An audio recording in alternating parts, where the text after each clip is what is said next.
Rachel switched the holotank to a view of the 100 light-years surrounding Thebes and gestured at the strategic targets highlighted inside the Nietzschean borders. Well, even if we don't find her, we have enough intel to begin operations in Nietzsche, especially now that we have the Marauders. If Rika and her people agree to go with Phineas's upgrades, they're going to be well-nigh unstoppable. Tanjil stared at the holo, considering various strategies against the Nietzscheans. I won't send them on a suicide mission. You sound like you have a plan. Rachel left the last word hanging, and Tanjil nodded in response. See these 4 systems? She asked while highlighting a quartet of independent systems between Thebes and Nietzsche. Chances are the Neets who got away will regroup in one before heading back across their borders.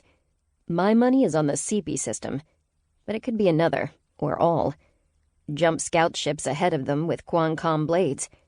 We'll find out where they've gone and send in a strike force to finish them off. Looking to deny the Nietzschean Emperor any intel from the battle here? Colonel Borden asked. That's secondary, Tanjil replied. I want him to know that we completely crushed him. Civilian sources will get him the other details before long. Katrina's being brought aboard. Joe inserted himself into Tanjil's thoughts.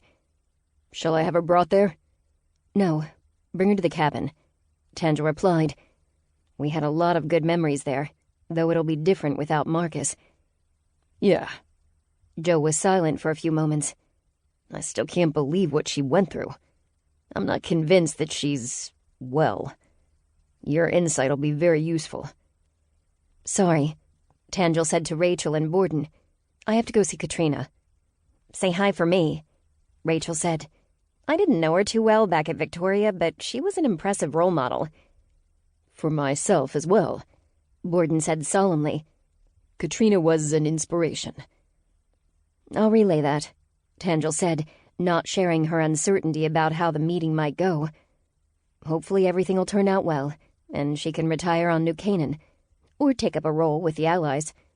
From what I gather, she has a lot of contacts in the inner stars, Transcend and Orion. Rachel snorted. Yeah, flying around for 500 years would facilitate that. Tanjil took an exterior maglev to Old Sam, riding one of the I-2's gossamer arcs that brought the rail close to the cylinder before shooting the car through a port on the cylinder's hull, and then into the interior.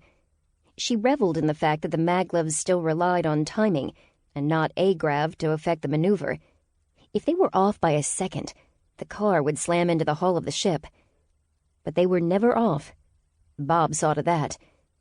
The maglev car took her past hundreds of particle beam batteries as it passed through the cylinder's skin and into the world beyond. Funny to think that I've spent more of my life inside this cylinder than any one other place, Tanjil thought. I wonder how much of my future will be spent here as well. She doubted it would be much longer.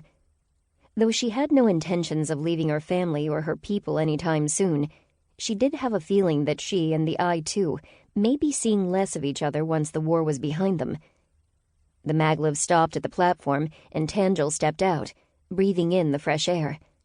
She pulled up the transit data and saw that Katrina was just a minute away.